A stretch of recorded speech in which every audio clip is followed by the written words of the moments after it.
Hi, అందరికీ నమస్కారం. నేను Rajampet AP fibre net operator దగ్గర వర్క్ చేస్తాను. నేను ఆపరేటర్ మొత్తంగా మేనేజ్మెంట్ నేనే చేస్తాను. ఏపీ ఫైబర్ నెట్ దాదాపు ఒక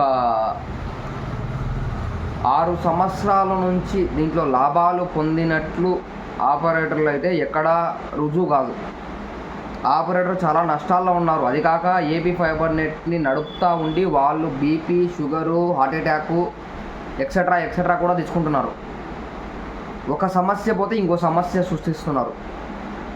ఏపీ ఫైబర్ నెట్లో చాలామంది దొంగలు ఉన్నారని తెలుసు, కానీ వాళ్ళను ఎత్తికి పట్టుకోవడం చాలా కష్టమే.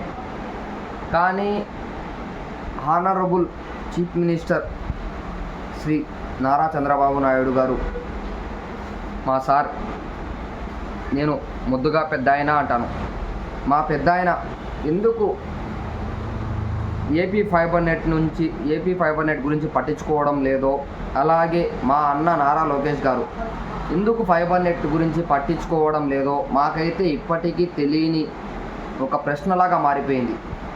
ఫైబర్ నెట్ డెవలప్మెంట్ అయితే ఎయిర్టెల్, జియో ఇంకా ప్రైవేట్ నెట్వర్క్లు కూడా మూసేసేయాలి. ఎందుకంటే 350 రూపాయలకి టీవీ నెట్ ఇచ్చే ఒకే ఒక కంపెనీ ఏపీ ఫైబర్ నెట్. 350 రూపాయలకు టీవీ నెట్ ఇచ్చే కంపెనీలు ఏదన్నా ఉన్నాయా అంటే వెతికినా దొరకవు. 350 రూపాయలకి ది బెస్ట్. సామాన్యుడికి 350 రూపాయలకి టీవీ నెట్ దొరుకుతుంది. అలాగే ప్రతి సామాన్యుడు పెట్టుకోగలుగుతాడు. అలాగే డబ్బులున్న వాళ్ళు కూడా ఫైబర్ నెట్ని గవర్నమెంట్ నెట్వర్క్ని పెట్టుకోవడానికి చాలామంది ముందుకు వస్తున్నారు. కానీ ఫైబర్ నెట్ బాక్సులు తయారీ కావడం లేదు. నెట్వర్క్ సమస్యలు,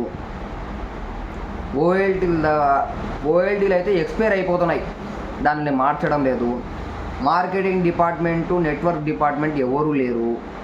అలాగే ఏపీ ఫైబర్ నెట్లో విజయవాడ హెడ్ ఆఫీస్లో పనిచేసే వాళ్ళు మాట్లాడే మాటలకు, వాళ్ళు ఆపరేటర్లకు ఇచ్చే సమాధానానికి ఆపరేటర్లు ఇప్పటికే మాట్లాడలేని పరిస్థితిలో ఉన్నారు. చాలా అంటే చాలా బాధపడుతున్నారు. ఆపరేటర్లని ఒక చీడ పురుగులాగా చూస్తున్నారు. ఆపరేటర్ ఏమైనా నోరు ఎత్తి గట్టిగా మాట్లాడితే అతనికి ఇంకా పలకరు.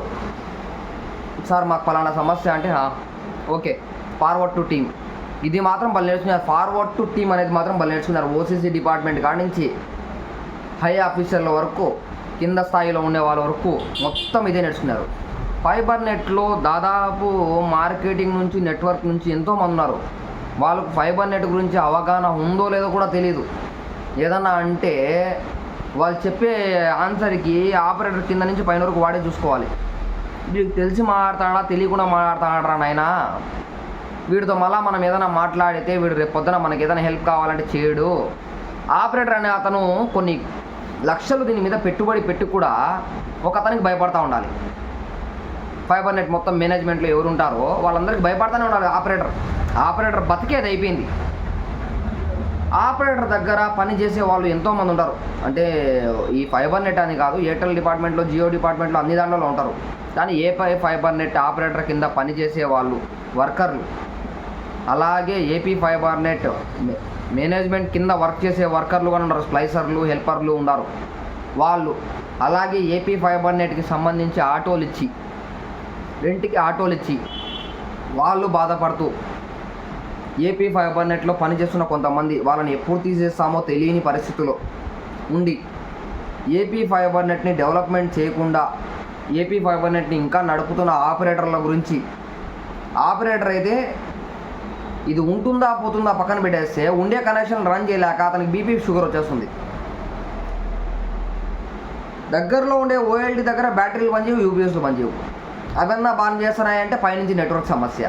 నెట్ ఒక రోజు బాగా వస్తే మరుసటి రోజు బాగా రాదు. ఓసీసీ డిపార్ట్మెంట్ అసలు పనిచేయదు. కస్టమర్ కేర్ సర్వీస్ ఏడుందో కానీ తెలియదు. ఫైబర్ నెట్ని చాలా అంటే చాలా కింద స్థాయిలో పెట్టేస్తున్నారు. ఫైబర్ నెట్ అయితే టాప్ 1 కంపెనీ. దీనంత బెస్ట్ కంపెనీ ఇంకోటి ఉండదు. కానీ లాస్ట్ గవర్నమెంట్లో జరిగిన తప్పులు ఉన్నాయి. ఇప్పుడు నేను ఆ గవర్నమెంట్ గురించి చెప్పడం నాకు మంచి పద్ధతి కాదు. నేను నా వయసుకి ఆ గవర్నమెంట్ గురించి మాట్లాడే పద్ధతి కూడా కాదు. కానీ వచ్చిన నూతన ప్రభుత్వం అయినా కూడా ఫైబర్ నెట్ని ముందుకు తీసుకుపోతాం. ఆపరేటర్లు ఎంతోమంది చాలా నష్టాల్లో ఉన్నారు. గౌరవ మా పెద్దాయన చంద్రబాబు నాయుడు గారిని నమ్ముకొని ఆపరేటర్లు అందరూ ఆయనను నమ్ముకొని 2014లో దీన్ని తీసుకున్నారు. ప్రతి ఒక్కరు ముందరకు వచ్చి ఫైబర్ నెట్ స్థాపించింది ఎవరు అంటే నారా చంద్రబాబు నాయుడు గారు, మా పెద్దాయన. ఆయన స్థాపించిన తర్వాతే ప్రతి ఒక్కరు చంద్రబాబు నాయుడు గారి విజనరీని, ఆయన డెవలప్ చేసే కంపెనీలని, అలాగే ఫైబర్ నెట్ని కూడా ఎక్కడికో తీసుకుపోతారనే నమ్మకాన్ని ఉంచుకొని ఫైబర్ నెట్ ఆపరేటర్గా వచ్చారు. వాళ్ళందరూ ఇప్పుడు చాలా అంటే చాలా బాధపడుతున్నారు. దయచేసి నారా లోకేష్ అన్న, మా పెద్దాయన నారా చంద్రబాబు నాయుడు గారు, అలాగే బీసీ జనార్దన్ రెడ్డి గారు, ఫైబర్ నెట్కి సంబంధించిన మంత్రివర్యులు ఆయనే, దయచేసి ఫైబర్ నెట్ గురించి పట్టించుకొని ఫైబర్ నెట్ ఆపరేటర్లని ఆదుకోండి. ప్రతి నెల ఎంతో కొన్ని బాక్సులు పోతూనే ఉన్నాయి. కస్టమర్కి సర్వీస్ సరిగ్గా రాక అతను తీసేసి ఎయిర్టెల్ జియోలోకి ప్రైవేట్ కంపెనీలోకి వెళ్ళిపోతున్నారు. ప్రైవేట్ కంపెనీలోకి వెళ్ళిపోతూ ఆ బాక్సులు కూడా ఇవ్వకుండా ఆపరేటర్ నెత్తి మీద 59 రూపాయలు రుజువు. ప్రతి నెల 59 రూపాయలు ఆపరేటర్ కడుతున్నాడు బాక్సులు, పోయిన బాక్సులకి. అతనికి ఊపిరి ఆడని పరిస్థితుల్లో నిలబడి ఉన్నాడు. కొంతమంది ఆపరేటర్ల దగ్గర డబ్బులుండి వాళ్ళు దాన్ని నడుపుతున్నారు, కానీ ఏ ఆపరేటర్ ఫైబర్ నెట్ నడపలేని పరిస్థితుల్లో ఉన్నారు. ఫైబర్ నెట్ ఎత్తేసే పరిస్థితుల్లో నిలబడిపోయినారు ఆపరేటర్లు. కొంతమంది అయితే దాదాపు ఎంతోమంది ఆపరేటర్లు ఎత్తేసినారు. అలాగే ఫైబర్ నెట్లో నెట్వర్క్ సంబంధించిన వాళ్ళు, మార్కెటింగ్ సంబంధించిన వాళ్ళు, అంటే హై మేనేజ్మెంట్, వీళ్ళకు చాలామందికి చాలానే ఏమంటారు కొమ్ములు వచ్చున్నాయి. ఇప్పుడుండే పరిస్థితుల్లో ఆపరేటర్కి అసలు గౌరవం ఇవ్వడం లేదు. ఆపరేటర్ ఏదైనా మాట్లాడినాడు అంటే ఇంకా అతనికి ఇంకా రెస్పాన్సిబిలిటీ అనేది ఉండదు అతనికి. వాడికి ఏదైనా సమస్య వస్తే నువ్వు సావు అంటున్నారు. ఆపరేటర్ లక్షల డబ్బులు పెట్టినా కూడా ఆపరేటర్కి విలువ లేదు. ఒక్క ఫైబర్ నెట్లో మాత్రమే. ఎయిర్టెల్ జియో కంపెనీ ఆపరేటర్గా వెళ్ళిన ప్రతి ఒక్క ఆపరేటర్ చాలా ఆనందంగా ఉన్నాడు. అతను చెప్పిన మాటకి పైనుంచి వచ్చే సమాధానం, వాళ్ళకిచ్చే రెస్పెక్టు ఈ యొక్క గవర్నమెంట్ నెట్వర్క్లో లేదు. ఎందుకంటే తలపోగురు ఎక్కి ఉంది అందరికీ. మమ్మల్ని ఏం చేయగలుగుతారు అనే ఒక ధైర్యం ఉంది. సరే మమ్మల్ని ఎప్పుడో ఒకటి తీసేస్తారు కదా అనే ఒక నమ్మకం ఉంది వాళ్ళకి. పోతాం ఎట్టయినా కానీ మేమనే ఒక బీమా ఎక్కువ అయిపోయింది వాళ్ళకి. వీళ్ళకేంది మేము ఆన్సర్ ఇచ్చేదని ఒకటి, లేదా మమ్మల్ని తీసేవాడు లేదు, మమ్మల్ని పీకేవాడు లేడు, మాకు రాజకీయ పలుకుబడి ఉంది, మాకు ఈ మంత్రి తెలుసు, ఈ ఎమ్మెల్యే తెలుసు అని చెప్పి ఆపరేటర్ని విలువ లేకుండా మాట్లాడుతున్నారు. ఆపరేటర్ అయ్యా మీ కాళ్ళు పట్టుకుంటాం, మీకు దండం పెడతాం, మాకు సర్వీసులు రావడంలా చెయ్యండి అయ్యా అని అడగాల్సిన పరిస్థితి. దాదాపు ఎన్నో చోట్ల బ్యాటరీలు, యూపీఎస్లు పని చేయక ప్రతిరోజు ఆపరేటర్కి కరెంటు పోయినప్పుడల్లా ప్రాబ్లం, అదొక పాయింట్. నెట్టు స్లోగా రావడం అదొక పాయింట్. కొత్త బాక్సులు రాకపోవడంతో ఆపరేటర్లు ముందరికి తీసుకోపోలేక ఫైబర్ నెట్ని ఉండే కనెక్షన్లలో రూపాయి లాభం రాక, అలాగే ఉండే కనెక్షన్లలో బాక్సులు రిపేర్ వస్తే రిపేర్ చేపిలేక, నెట్వర్క్ సమస్యలతో బాక్సులు సస్పెండ్లో పడుతూ ఉంటే 59 రూపాయలు కట్టలేక ప్రతి ఒక్కటి ఆపరేటర్ బాధపడుతూ ఉంటే కొమ్ములు వచ్చిన వాళ్ళు మాత్రం మేనేజ్మెంట్కి కొమ్ములు వచ్చినాయి. ఎందుకంటే వాళ్ళకి ఏ సమస్య లేదు, వాళ్ళకి ఏం పెట్టుబడి పెట్టింది లేదు, ఏం లేదు. నెల నెల వాళ్ళకి జీతాలు ఇస్తారు. వాళ్ళు జీతాలని చూసుకొని మాకు జీతాలు ఇస్తున్నారు, మాకు ఆపరేటర్కి ఏం సంబంధం. కొంతమంది మళ్ళీ మాట్లాడే ప్రశ్నలుగా నువ్వు ఏమైనా జీతం ఇస్తున్నావా, నాకు జరిగింది ఇది, నువ్వు నాకేమైనా జీతం ఇస్తున్నావా, నువ్వు నాతో మాట్లాడేదానికి, నువ్వు నన్ను అడిగేదానికి అని చెప్పి కొంతమంది మేము ఉంటే ఉంటాం, పోతే పోతాం, నీకేంద్ర పలికేది అని కొంతమంది అయితే పైన హై ఆఫీసర్లు వాడు ఆపరేటర్ దండం పెడతా ఉంటాడు, రే నాయనా నీ దండం పెడతారా నాయనా, మాకు ఏదో ఒకటి చేయరా అని. పైనుంచి మాకు గవర్నమెంట్ ఏం పట్టించుకోవడం లేదు, మేమేం చేయాలి మీకు అని వాళ్ళ క్వశ్చన్. అది వీడు తీసుకొని పోతాడో తీసుకోపోవడో, కస్టమర్ మాత్రం ఆపరేటర్ని అమ్మా నా బూతులు తిడతా ఉంటాడు. తిట్టినా కూడా ఆ కస్టమర్ వైపు రైటే ఉంది. అతను నెల నెల కడుతున్నాడు డబ్బులు. కట్టేటప్పుడు అతనికి మంచి నెట్వర్క్, మంచి సర్వీస్ ఇవ్వడం మన బాధ్యత. ఆపరేటర్ ఇప్పుడు కస్టమర్కి సమాధానం ఇవ్వాల్సింది ఆపరేటర్కి సమాధానం ఇవ్వాల్సింది ఏపీ ఫైబర్ నెట్ మేనేజ్మెంట్ గవర్నమెంట్తో మాట్లాడాలి. ఇది సమస్యలని. ఇక్కడ ఏమైందిరా అంటే కస్టమర్కు ఆపరేటర్ సమాధానం చెప్పాలి, మేనేజ్మెంట్కి బతిమాలుకోవాలి ఆపరేటరే, గవర్నమెంట్తో కాళ్ళు పట్టుకొని పోరాడాలి. అన్నీ ఆపరేటర్ నెత్తి మీదే. ఇక్కడ మళ్ళా కొత్త పాయింట్ ఏంటంటే ఆపరేటర్ కొన్ని లక్షల పెట్టుబడి దీని మీద పెట్టున్నాడు, నష్టాల్లో పోతాడు. అయితే కానీ ఆపరేటర్ నెత్తి మీదే భారం. వీళ్ళకు ఒక ఈ ఉద్యోగం లేకపోతే ఇంకో ఉద్యోగం. కానీ ఆపరేటర్ కాదు కదా. ఈ ఒక పెట్టుబడి ఎంత పెట్టినాడో అది నష్టపడతా ఉంది. కానీ ఇంత మంచి సర్వీస్ అతను బాగా ఒక ఫామ్ చేసుకున్న కంపెనీ ఎత్తిపోతూ ఉంటే అతను పడే బాధ వీళ్ళకి తెలియకపోయి వీళ్ళు ఏమన్నా జీతాల క్రితం పనిచేస్తున్నారు కదా. ఇది కాకపోతే ఇంకోటి నాకు జీతం అంటారు మేనేజ్మెంట్. కానీ ఆపరేటర్ కాదు కదా. ఒక ఆపరేటర్కి 100 కనెక్షన్లు ఉన్నాయి అనుకుంటాం సింపుల్గా. ఒక 20-30 బాక్సులు సస్పెండ్లో ఉన్నాయి. అతనికి 30 బాక్సులు 59 రూపాయలు లెక్కన పడుతుంది. 80 బాక్సులు రన్ అవుతున్నాయి.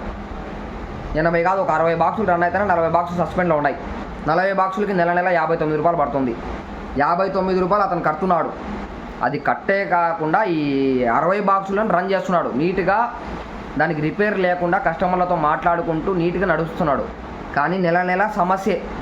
కరెంటు పోయినప్పుడల్లా కస్టమర్ల కాళ్ళు చేతులు పట్టుకొని వస్తుంది మా ఒక 1 అవర్ మా ఒక హాఫ్ అన్ అవర్ మా అని బతిమాలుకుంటూ ఆ పాప ఇంజనీర్కో లేదా ఆ మార్కెటింగ్ సంబంధించిన ఆ నెట్వర్క్ సంబంధించిన కాళ్ళు చేతులు పట్టుకుంటూ అయ్యా మాకు రాలే అయ్యా కొంచెం చూడండి అయ్యా అని మాట్లాడుకుంటూ ఆ 60 కనెక్షన్లని కాపాడుకుంటూ ఉంటాడు. దాంట్లో కూడా 60 కస్టమర్లు కూడా నెట్వర్క్ సరిగ్గా రాక వాళ్ళకు స్కూల్ అంటే పిల్లలు చదువుకునే వాళ్ళు ఉంటారు, వాళ్ళకి ఆన్లైన్ క్లాసులు ఉంటాయి. ఇంకా 350 లేకపోతే లేదు, ఇంకా కొంచెం ఎగస్ట్రానే అమౌంట్ తీసుకొని ఎయిర్టెల్లో జియోను తీసుకుంటాము. ఇది రోజు ఇట్టే అయిపోతుంది, మనకి ఇబ్బంది కదా పిల్లలకి. కస్టమర్ తప్పైతే లేదు ఇక్కడ. కస్టమర్ పిల్లల చదువు కోసము, వాళ్ళ ఆఫీస్ డ్యూటీ కోసము లేదా ఎక్సెట్రా. కొంతమంది ఇంట్లో ముసలోళ్ళు ఉంటారు, అంటే ఓల్డ్, వాళ్ళకు సీరియళ్ళు ఉంటాయి, వాళ్ళు టీవీ మీదే ఆధారపడి ఉంటారు. వాళ్ళు అది సరిగ్గా రాక ఇంట్లో వాళ్ళని మాటికంటే అంటే పనులకు పోయే వాళ్ళని ఇబ్బంది పెడుతూ ఉండడంతో వేరే నెట్వర్క్ మార్చేస్తామని చెప్పి ఆ 60 కనెక్షన్లు కూడా ఒక 10 కనెక్షన్లు పోతూ ఉంటాయి. 50 ఆ 50కి 59 రూపాయలు. ఈ 50 నడుపుతూ ఉంటాడు. తీలేడు 50. నేను నడపలేను పోయి ఇంకా పోయి 50 కానీ తీసేస్తాం పో అని తీలేడు. తనకు మనసుకు ఒప్పుకోదు. కష్టపడి ఎంతో కష్టపడి చాలా చోట్ల ఇబ్బంది పడి డబ్బులు తెచ్చి అప్పు తెచ్చి ఫైబర్ నెట్ని బాగా డెవలప్ చేసుకుంటాడు. నేను ఎగ్జాంపుల్గా 100 చెప్తున్నాను. ఇక్కడ ఎక్కువ కనెక్టివిటీగా ఉంటాయి, కొంతమంది తక్కువ కనెక్టివిటీ ఉన్నాయి. తక్కువ కనెక్టివిటీ ఉండేవాళ్ళు సరేలే ఇంకా ఈ టార్చర్ భరించలేము, డబ్బు కన్నా మన ఆరోగ్యం మంచిది మీకు ముఖ్యం కదా అని చెప్పి పక్కకి వెళ్ళిపోతున్నారు. కానీ ఎక్కువ కనెక్టివిటీ ఉండేవాళ్ళు, ఎక్కువ పెట్టుబడి పెట్టిన వాళ్ళు చాలా బాధపడుతున్నారు. అది కాక ఫైబర్ నెట్ మీద ఆధారపడిన వాళ్ళు ఇంకా బాధపడుతున్నారు. వేరే నెట్వర్క్లు ఏవి రన్ చేయరు, ఒక ఫైబర్ నెట్ ఒక్కటే రన్ చేసే వాళ్ళు చాలా బాధపడుతున్నారు. ఫైబర్ నెట్టే కాకుండా వేరే నెట్వర్క్లు తీసుకొని ఒక ఫైబర్ నెట్ని కానీ తీసుకొని రన్ చేసేవాళ్ళు బాధపడడం లేదు. వాళ్ళు బాధపడినా కూడా బాధపడుతున్నారు, కానీ ఇంకో నెట్వర్క్ మీద వాళ్ళు రన్ అయిపోతున్నారు. దీని నష్టాన్ని కూడా వేరే నెట్వర్క్ నుంచి తెచ్చి దీని మీద డబ్బు పెడుతున్నారు. దాంట్లో సంపాదించుకొని ఎయిర్టెల్లోనో జియోలోనో లేదా లోకల్ డిష్లోనో సంపాదించుకొని ఈ ఏపీ ఫైబర్కి పెడుతున్నారు. అది పెట్టేది కాక వాళ్ళకు మనశ్శాంతి లేదు. ఫస్ట్ ఆఫ్ ఆల్ దీనికి కస్టమర్ దగ్గర నుంచి తినే మాటలకి కస్టమర్ అవన్నీ చూడాడు కదా, కస్టమర్కి తెలియదు కదా, ఆపరేటర్ పడే కష్టం అనేది తెలియదు, కస్టమర్కి తెలియదు. అది కస్టమర్కి అవన్నీ సంబంధం లేదు. మనం అడగకూడదు ఈ మాట కూడా. ఆపరేటర్ అనే అతను కస్టమర్కి సంబంధమే లేదు. కస్టమర్తో మనం ఒప్పందం తీసుకుంది బాక్స్ రీఛార్జ్ సర్వీస్ బాగిస్తామని. మేము మాట్లాడాల్సింది ఫైబర్ నెట్ మేనేజ్మెంట్ గవర్నమెంట్తో మాట్లాడి దాని నెట్వర్క్ని సరిగ్గా చేయడం మేనేజ్మెంట్ పద్ధతి. అలాగే మంత్రి ఎవరున్నారో, ఇన్ఛార్జ్ ఎవరున్నారో, చైర్మన్ ఎవరున్నారో, ఎండీ ఎవరున్నారో గవర్నమెంట్తో మాట్లాడి చిన్న ఫైబర్ నెట్ విషయం కూడా నారా చంద్రబాబు నాయుడు గారు మా పెద్ద ఆయన దీన్ని పట్టుకొని క్లియర్గా కూర్చొని ABCD చెప్పలేరు. ఆయన నారా లోకేష్ కానీ ఆయన ఉండే టైంని కేటాయించలేరు. మీరు ఎవరో ఒకరు పోయి దీని మీద శ్రద్ధ చూపించి వాళ్ళకు చెప్పి క్లియర్గా దీని గురించి దీన్ని డెవలప్ చేస్తామనే మాట పక్కన పెట్టేసినారు. ఎందుకంటే మీ జీతాలు మీకు వస్తున్నాయి, తీసేసే వాళ్ళని తీసేసినారు, పడేవాడు ఆపరేటర్ కష్టాలు పడుతున్నాడు. చైర్మన్ ఉన్నాడు, జీవి రెడ్డి గారు ఉన్నారు, ఆయన్ని కూడా మీరు మెంటలీ ట్రీట్మెంట్ ఇచ్చినారు. మేనేజ్మెంట్ చైర్మన్గా జీవి రెడ్డి గారు వచ్చారు, ఆయన 1 నెల 2 నెలలో ఉన్నారు. ఆయనకి ఇచ్చిన మీ మెంటల్ ట్రీట్మెంట్ ఆయన ఎట్లాంటిదంటే ఆయన ఏ రోజు కూడా కొన్ని 100 లైవ్లో నిలబడినారు. ఆయన కొన్ని 100 లైవ్లో ఉన్నారు. ఆయన టీవీలో డిబేట్లో ఏ రోజు కూడా కోపంతో మాట్లాడరు, ఏ రోజు కూడా ఆయన ఆవేశంతో నిర్ణయం తీసుకోడు. నీట్గా పద్ధతిగా వివరిస్తారు. ఆయన ఒక లాయర్గా ఆయన లాయరు. ఆయన్నే మీరు మెంటల్ ట్రీట్మెంట్ చేశారు మేనేజ్మెంట్. మీ మేనేజ్మెంట్ ఫైబర్ నెట్ మేనేజ్మెంట్ ఆ విజయవాడలో ఉండేవాళ్ళు మీ కాళ్ళకు 100 దండాలు పెట్టచ్చు. జీవి రెడ్డి గారు లాయరు, అది కాక ఆయన 100 డిబేట్లో కూర్చొని అందరికీ సమాధానం చెప్పి ఆయనకే మీరు మెంటల్ ట్రీట్మెంట్ తెచ్చి రాజీనామా చేసి వెళ్ళిపోయేటట్టు చేశారు మీరు. ఏదో ఫైబర్ నెట్ని ముందుకు తీసుకొని పోతున్నాడు ఆయన మాట్లాడి అని చెప్తే ఆయనకు మెంటల్ ట్రీట్మెంట్ ఇచ్చేసి మీడియా ముందుకు వచ్చి ఎట్ట పడితే అట్ట మాట్లాడేటట్టు చేసి జీవీ రెడ్డి గారు రాజీనామా చేసి తెలుగుదేశం పార్టీలో నుంచి వెళ్ళిపోయేటట్టు చేశారు. ఆయనకి రాక మంచి పోస్టు వచ్చి ఆయన ఎదిగే సమయంలో పోయి మీలాంటి మేనేజ్మెంట్, ఇప్పుడు ఆ మేనేజ్మెంట్లో ఇంకా ఉన్నారు ఆ దరిద్రం, మీ పనికి మాలిన మేనేజ్మెంట్ మీది. ఆ పేర్లు చెప్తే 100 పేర్లు ఉన్నాయి మీది, చెప్పుకుంటా పోతే వరుసగా చెప్పుకుంటా పోతే దాదాపు ఊరికి ఉన్నాయి. ఆపరేటర్లు అందరినీ పిలిపించి గవర్నమెంట్లో నారా లోకేష్ గారు ఎవరు పేర్లు చెప్పండి అని చెప్తే ఒక్కొక్క ఆపరేటర్ చెప్పే పేర్లకు 100 పేర్లు అవుతాయి. మీరు చేసిన మేనేజ్మెంట్, విజయవాడలో ఉండే మేనేజ్మెంట్ మొత్తం మీద చాలా దరిద్రంగా ఉన్నారు. వచ్చే చైర్మన్ని ఉండనియరు, ఎండీని ఉండనియరు, ఎండీకి చైర్మన్ మధ్య గులాట్లు పెడతారు, ఏదేదో చెప్తారు. మొత్తం లాస్ట్ గవర్నమెంట్లో అయితే ఏం చేసి పెట్టినారో కూడా తెలియదు. వచ్చినోడు ప్రతి ఓడు భయపడిపోతారు ఫైబర్ నెట్ గురించి. ఆడ పైన ఏమేమి రాసి పెట్టినారో, ఎంతమందికి ఏం చేసినారు. లాస్ట్ గవర్నమెంట్లో అంతమంది వర్కర్లు ఉండి అంతమందిని జీతాలు ఇస్తూ ఉండి కూడా కొత్త బాక్సులు క్రియేట్ చేయలేకపోయినారు. నెట్వర్క్ అయితే బాగానే ఉంది, నేను ఒప్పుకుంటాను, ఒక ఆపరేటర్గా నేను ఒప్పుకుంటాను. నెట్వర్క్ అయితే బాగానే ఉంది, కొత్త బాక్సులు క్రియేట్ చేయలేదు. ప్రీపెయిడ్ సిస్టాన్ని తెచ్చి ఆపరేటర్ నెత్తి మీద 59 రూపాయలు రుద్ది ప్రీపెయిడ్ ద్వారా ఆపరేటర్ కొంచెం ఉపయోగమే ప్రీపెయిడ్ ద్వారా. కానీ ఆపరేటర్ నెత్తి మీద 59 రూపాయలు కస్టమర్ వద్దనుకున్న బాక్స్కి ఆపరేటర్ కడుతున్నాడు. ఇంకా కట్టు అని చెప్పి అతన్ని ఇప్పటికి కూడా కొత్తగా వచ్చిన ప్రభుత్వం కూడా పట్టించుకోవడం లేదు. అతను ఆపరేటర్ పడే బాధలు, ఆపరేటర్ మెంటలీ ట్రీట్మెంట్లు అయిపోయి ఉన్నాడు. బీపీ, షుగరు వచ్చేస్తాయి ఆపరేటర్లకి. నాలాంటి చిన్న వయసులో ఉండే వాళ్ళకి బీపీ వచ్చేస్తుంది కస్టమర్తో మాట్లాడలేక, కస్టమర్ని ఒక మాట అనలేక, ఇప్పుడు పక్క మేనేజ్మెంట్తో మాట్లాడలేక, మేనేజ్మెంట్ని ఒక మాట అనలేక మధ్యలో నలిగిపోతున్నారు అందరూ. ఆపరేటర్ల దగ్గర ఉండే పని చేసేవాళ్ళు ఆపరేటర్లు నలిగిపోతున్నారు. దయచేసి పెద్ద ఆయన నారా చంద్రబాబు నాయుడు గారిని దయచేసి రిక్వెస్ట్ చేస్తున్నాను, అలాగే నారా లోకేష్ గారిని రిక్వెస్ట్ చేస్తున్నాను, అలాగే బీసీ జనార్దన్ రెడ్డి గారిని రిక్వెస్ట్ చేస్తున్నాను. సార్, దయచేసి ఫైబర్ నెట్ గురించి పట్టించుకొని ఫైబర్ నెట్ని పూర్తి స్థాయిగా బాగా రన్ అయ్యేటట్టు చేసి నెట్వర్క్ని నంబర్ 1 స్థాయిలో తేండి.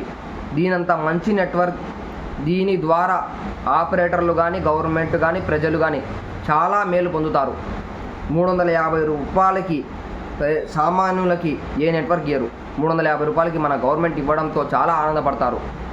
అలాగే ఆపరేటర్లకు కొంచెం వాళ్ళకు ఇబ్బంది లేకుండా కొత్త బాక్సులు క్రియేట్ చేస్తూ వాళ్ళకి ఈ నెట్పైన ఉండే 59 రూపాయలు రెంటల్ అనేది తీసేసి, ఆపరేటర్లకు చాలా చోట్ల ఓఎల్టీలు ఎక్స్పైర్ అయిపోయి బ్యాటరీలు లేక, యూపీఎస్లు లేక ప్రతిరోజు కరెంటు పోయినప్పుడల్లా ఇబ్బందితో చాలా అల్లాడుతున్నారు. ప్రతి ఆపరేటర్లను పిలిపించి ఒక చిన్న మీటింగ్ మీరు ఏర్పాటు చేసి మీకు ఏం సమస్యలు ఉన్నాయి మాతో మాట్లాడి క్లియర్గా తెలుసుకొని పరిష్కరించండి సార్. ఆపరేటర్లు రోడ్డు మీదకి వచ్చి ధర్నా చేసే టైం కూడా లేదు. ఎందుకంటే ఆపరేటర్లు ధర్నా చేసేదానికి కూడా టైం లేదు అని ఎందుకు చెప్తున్నానంటే, ఒక ఆపరేటర్ వేరే నెట్వర్క్ రన్ చేసుకుంటే ఆ నెట్వర్క్ కూడా పోగొట్టుకోలేరు. ఒక ఫైబర్ నెట్ రన్ చేసే వాళ్ళు కొంతమందే ఉన్నారు, ఒక 10-20 మంది మాత్రమే ఉన్నారు. ఇంకా ఆపరేటర్లు కొంతమంది ఇంకో నెట్వర్క్ని రన్ చేస్తూ ఫైబర్ నెట్ కూడా రన్ చేస్తున్నారు. ప్రతి ఆపరేటరు వదిలేసి, ఎందుకంటే కేబుల్ నెట్వర్క్ అనేది, ఒక ఇంటర్నెట్ సర్వీస్ అనేది ఒక సామాన్యులకు అయినా, ఒక వర్క్ చేసే వాళ్ళకు అది డైలీ మనం తినే తిండిక లాంటిది. అది లేకపోతే ఇబ్బంది. చదువుకునే పిల్లోడికి నెట్ లేకపోతే ఇబ్బంది, వర్క్ చేసే వాళ్ళకి నెట్ లేకపోతే ఇబ్బంది, ఇంట్లో టీవీలు చూసే వాళ్ళకు సీరియల్ అన్నా లేకపోతే ఇంకోటి ఎక్సెట్రా న్యూస్ చూసే వాళ్ళకన్నా అది లేకపోతే ఇబ్బంది. ఏదైనా నెట్వర్క్ ఇష్యూ వస్తే ఆపరేటర్ అని అతను ఉండి పని చేయించుకోవాలి. వీళ్ళు ధర్నాల కోసం వచ్చి ధర్నాల కోసం 2 రోజులు 3 రోజులు కూర్చోలేరు. అలా కూర్చోకే ఫైబర్ నెట్ని వదిలేస్తున్నారు. మేము వచ్చి పార్టీ ఆఫీసుల దగ్గర ధర్నా చేసే టైం కూడా లేదు. దయచేసి ఈ వీడియో ద్వారా మీరు పట్టించుకొని దయచేసి ఫైబర్ నెట్ని పూర్తి స్థాయిలో బాగు చేస్తారని, ఆపరేటర్లకు న్యాయం చేస్తారని కోరుకుంటూ సెలవు తీసుకుంటున్నాను. జై హింద్.